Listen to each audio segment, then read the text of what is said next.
Today we have a fascinating tool to look at. This is a hybrid tool that I just recently got off of AliExpress.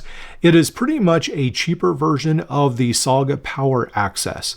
Now, I did not realize that the SOG Power Access has gone up in price. I mean, skyrocketed on SOG's website. This is now around $80. It can be found for $70 on Walmart, and then sometimes I've seen this for as low as maybe around $40 to $50 on Amazon. But even though the price fluctuates, at the moment it is now around $80 on SOG's website. Well, this tool right here is only $20. Yes, you heard that right, $20 for essentially their version of the compound leverage system, and then a 1/4-inch bit driver in the back.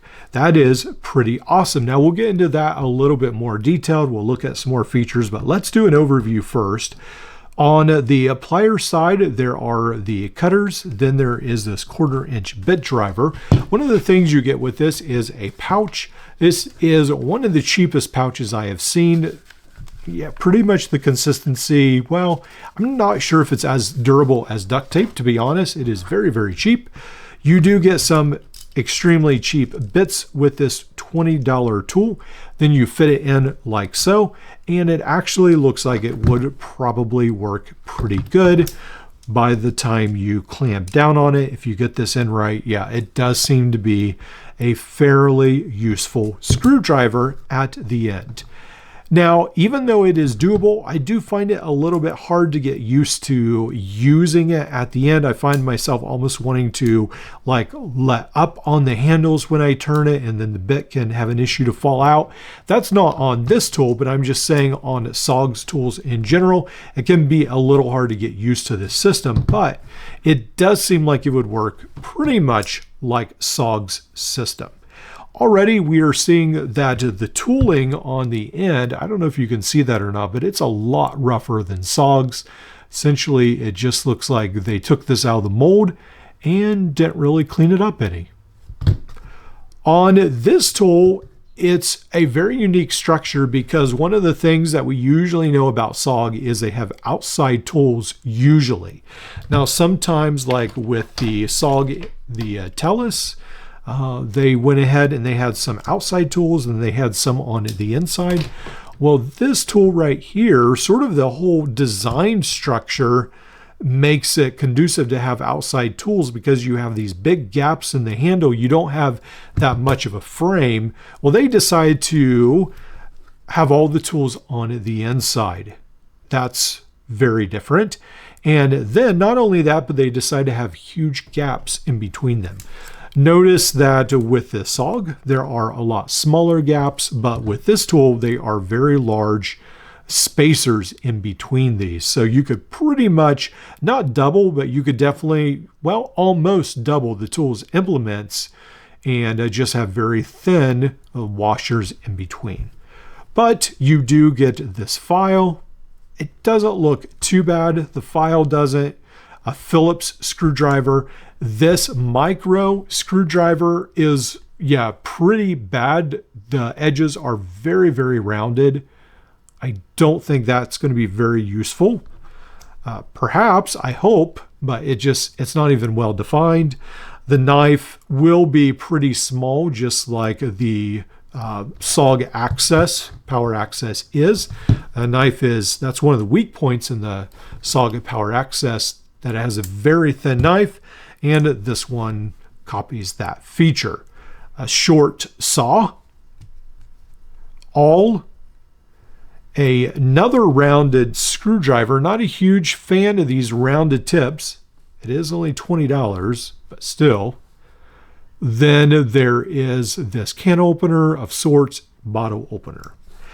Yeah, so this tool, it is sort of cool in that it has this compound leverage system of sorts, but then we get into, on closer inspection, the pliers do not even meet up right. I don't know if you can see that, but yeah, they are off center. Now you can, I was able to even like yank hairs out. You can do that. They do have a pretty good grip on the pliers, but unfortunately they're not matching up perfectly. Now, when we look at this lever system, they're not quite as smooth as SOG's is. If you'll notice, the compound leverage system on SOG's are a little bit more defined. These are not a one-for-one copy. So on this one right here, I'm trying to, I guess when you open it like here, let's see, maybe that's the best way to sort of compare it. The gears just look a little different.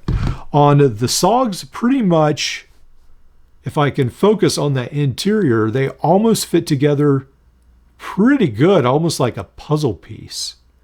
They can fit pretty close.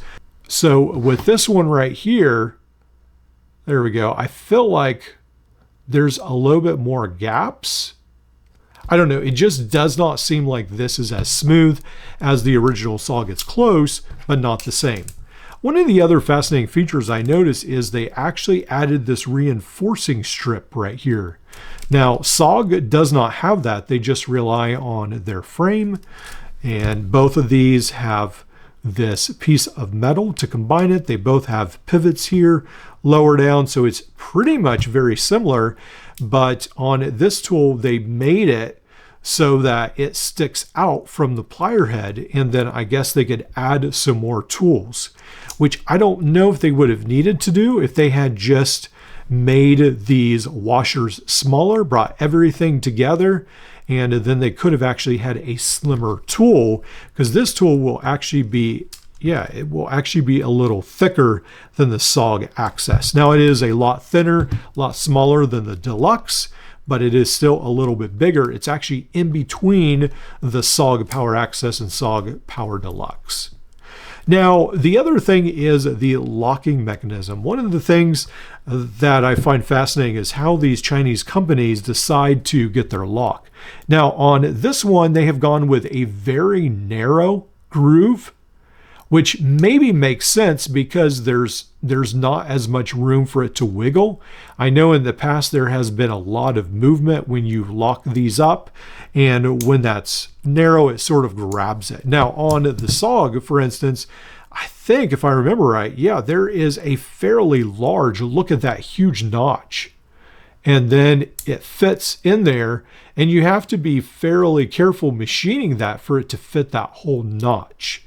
But on this system, it's a lot different. You've just got that narrow lock. I think it's a fascinating tool. I don't know if it's worth the $20, to be honest. I like it just to add to my collection. There's a silver, and then I think there's more of a black one, but also it's missing a pocket clip, where I really like that the SOG Power Access had a pocket clip. This is a very lightweight tool, which I'm guessing this one is not as lightweight. Talking about weight, let's bring out the scales. Check this out.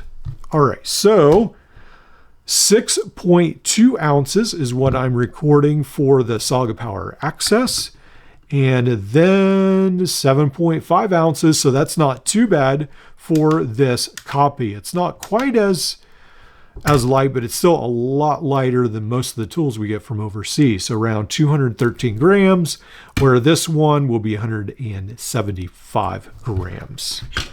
When we come up with the length of this, this will be around 10.5 centimeters. And this one right here is about the same size, about that 4-inch frame size. So they're both about the same size. So when I measure this with my measuring tape, it actually comes into around 4.25 inch, just over that 4-inch frame size. It's a little bit bigger than the SOG Power Access, but hardly not by much, just a little bit. This is a fascinating design. I don't think it's really there yet, but it's getting close. There has been one other design that was pretty close. This is a very rare multi-tool that you pretty much can't even find these days. This was one of the first tools that I think I actually got from what is now Dekoyu Tool Company. And this is a really fascinating one that went under the name of Swisstech. And then you could go ahead and fold this into the handle, but this also toyed with that compound leverage system. It's sort of nice seeing this compound leverage system being used. Since SOG doesn't make a whole bunch of models and pretty much every model is produced overseas, it is sort of nice seeing that to some extent, but unfortunately this tool design isn't really a mature model. It's getting there, but it's got a ways to go.